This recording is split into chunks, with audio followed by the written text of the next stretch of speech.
मोमोज करायचे घरी आणि चटणी पण घरीच बनवायची.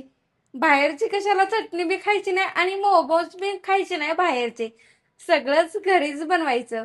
घरची चव खतरनाकच लागते.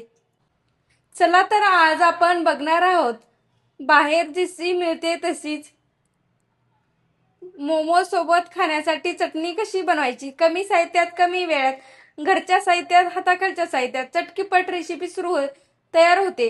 त्याआधी जर चॅनलवर नवीन असाल तर चॅनलला नक्की सबस्क्राईब करायला विसरू नका. बेल आयकॉन पण क्लिक करायला विसरू नका अशा नवीन नवीन रेसिपी पाहण्यासाठी.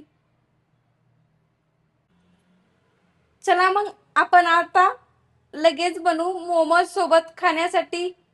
तर त्यासाठी इथे घेतलेल्या आहेत लसणाच्या पाकळ्या मी 10-12 असा भरपूर साऱ्या लसणाच्या पाकळ्या घ्यायच्या आणि 2 टमाटे घेतलेले आहेत लाल सुरूप आणि 4 मिरच्या पण घेतलेल्या आहेत तिथे मी.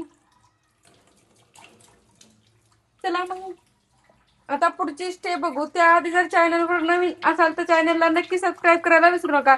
बेल आयकॉन पण क्लिक करायला विसरू नका अशा नवीन नवीन रेसिपी पाहण्यासाठी. आता टमाटे मी कट करून घेते. आता लहान मोठ्या आकारात कशी बी कट करून घ्या आणि मिक्सर जार मध्ये टाकून देते हे टमाटे दोन्ही पण काप करून.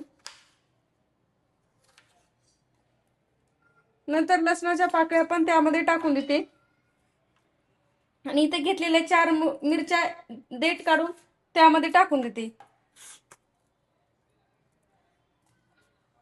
आता घेते मिक्सरला फिरवून घेतलेली आहे असे तयार झालेले. आता पुढची स्टेप बघू काय बनवायची. तर नंतर आता गॅस लावून घेते गॅसवर. नंतर त्यामध्ये टाकून द्यायचा थोडासा 1 चमचला कमी सोया सॉस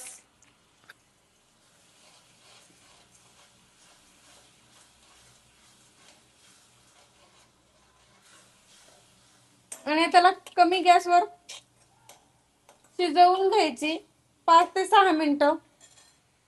नंतर त्यामध्ये टाकून द्यायचं चवीप्रमाणे थोडंसं मीठ पण जास्त टाकायचं नाही. आता 5 ते 6 मिनिटं झालेली आहेत. आपली चटणी अशी तयार झालेली आहे मोमोज सोबत खाण्यासाठी.